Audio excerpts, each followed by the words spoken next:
उत्तर प्रदेश में विधानसभा चुनाव की तैयारियां जोरों से चल रही हैं। इसी क्रम में उत्तर प्रदेश के मुख्यमंत्री योगी आदित्यनाथ चुनावी दौरे पर जनपद बिजनौर पहुंचे, जहां हेलीकॉप्टर से उतरने के बाद भाजपा नेताओं, पदाधिकारियों और कार्यकर्ताओं ने पुष्प भेंट कर मुख्यमंत्री का स्वागत किया।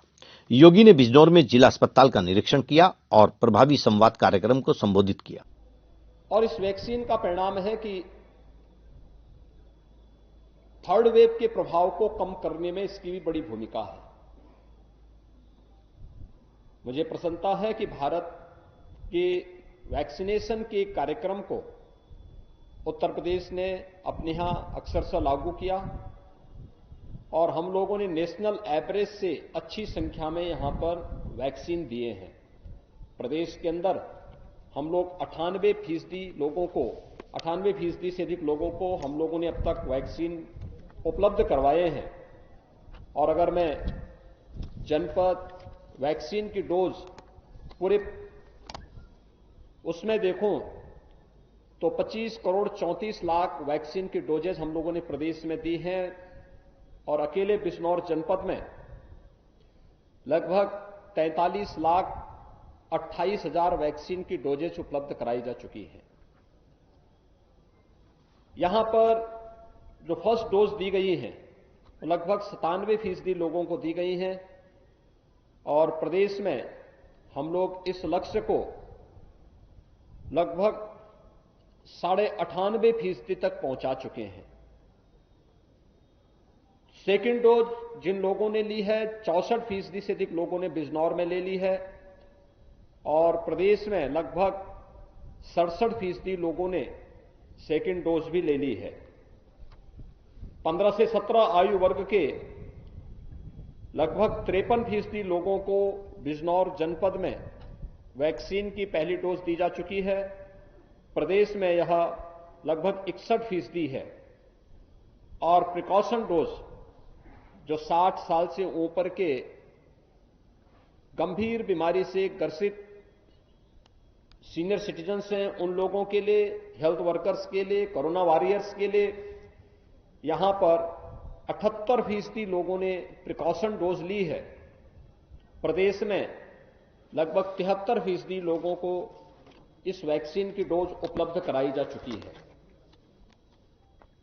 थर्ड वेव कैसे निष्प्रभावी हुआ है? वैक्सीनेशन उसका पहला उदाहरण है। वैक्सीनेशन के साथ साथ जो समयबद्ध ढंग से निगरानी समितियों को एक्टिव करके डोर टू डोर स्क्रीनिंग करने और मेडिसिन किट उपलब्ध करवाने की कार्रवाई हुई है, उसका भी परिणाम है।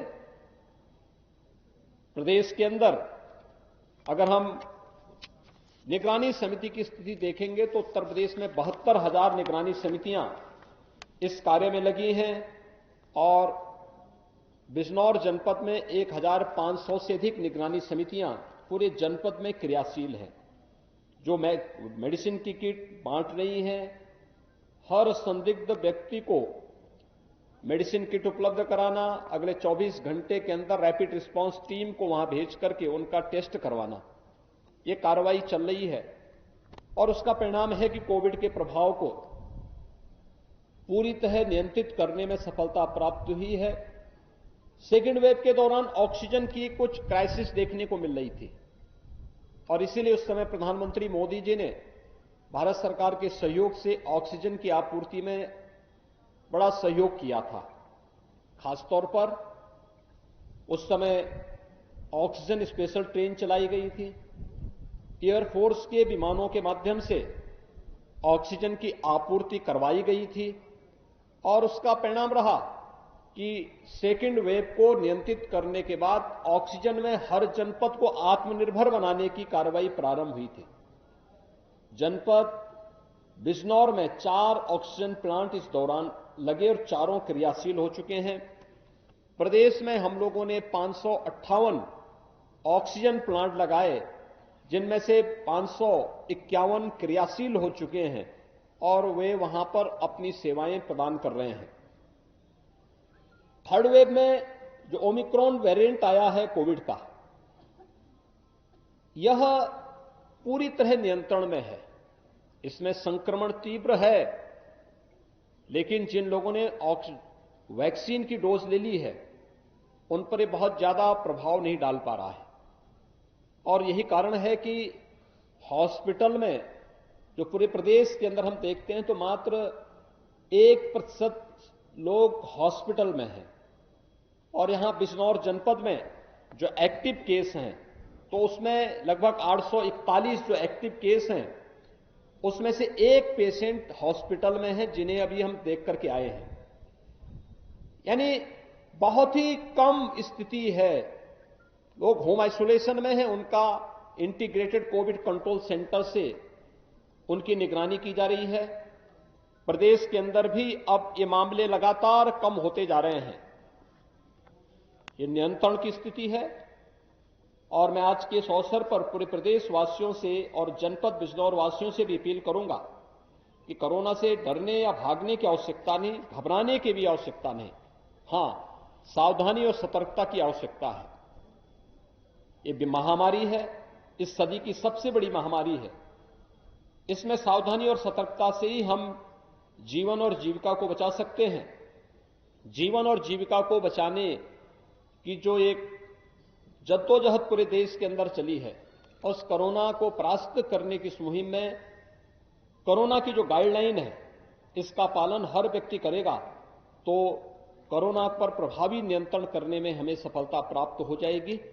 और आज ये इसी का हिस्सा है कि जो कोरोना गाइडलाइन जारी की गई है, हमने रात्रि का कर्फ्यू लगाया है, रात्रि 10 बजे से सुबह 6 बजे तक लोग उसका पालन करें।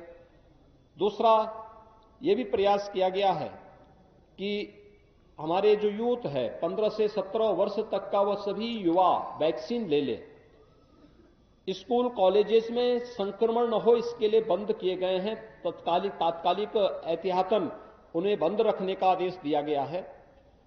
लेकिन मेरी सबसे अपील होगी, एक जब तक कोविड-19 है, जो बुजुर्ग हैं 60 साल से ऊपर के सीनियर सिटीजन्स हैं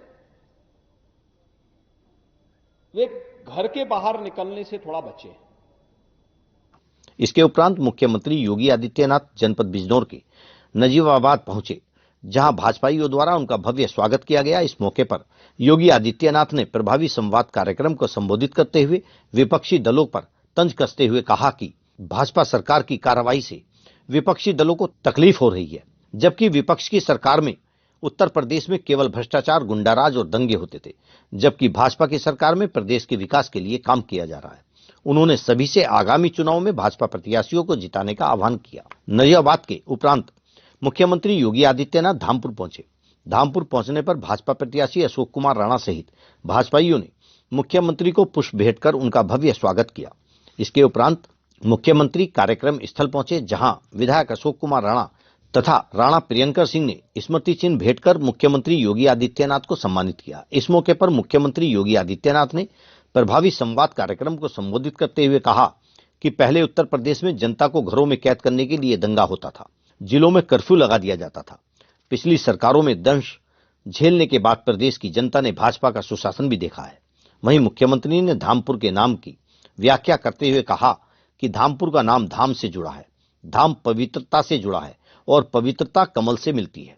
इसलिए विधानसभा चुनाव में कमल के फूल पर एक एक वोट देकर भाजपा प्रत्याशी अशोक राणा को फिर से विजयी बनाकर विधानसभा भेजने का काम करें। वहीं उन्होंने भाजपा सरकार की उपलब्धियां बताते हुए कहा कि भाजपा सरकार में 86 लाख किसानों का ऋण माफ किया गया है, अवैध बूचड़खाने बंद किए गए हैं तथा बिना भेदभाव के प्रदेश की जनता को योजनाओं का लाभ दिया जा रहा है। उन्होंने धामपुर से भाजपा प्रत्याशी अशोक कुमार राणा को आगामी चुनाव में वोट देकर सफल बनाने का आह्वान किया। कार्यक्रम में बड़ी संख्या में भारतीय जनता पार्टी के पदाधिकारी एवं कार्यकर्ता मौजूद रहे। धामपुर से प्रमोद सैनी, उमेर अली की रिपोर्ट। सुरक्षित से डॉक्टर यशवंत सिंह जी को, बड़ापुर से श्री कुंवर सुशांत सिंह जी को, नहटोर सुरक्षित से श्री ओम कुमार जी को, बिजनौर से श्रीमती सुची मौसम चौधरी जी को, चांदपुर से श्रीमती कमलेश सैनी जी को और नूरपुर से श्री सीपी सिंह को भारी बहुमत से विजयी बना करके विकास की रफ्तार को इससे भी तेजी के साथ आगे बढ़ाने के लिए, जिससे उत्तर प्रदेश को देश का नंबर 1 राज्य के रूप में स्थापित किया जा सके, इसके लिए आपका समर्थन पाने के लिए आज मैं आपके बीच में यहां पर आया हूं।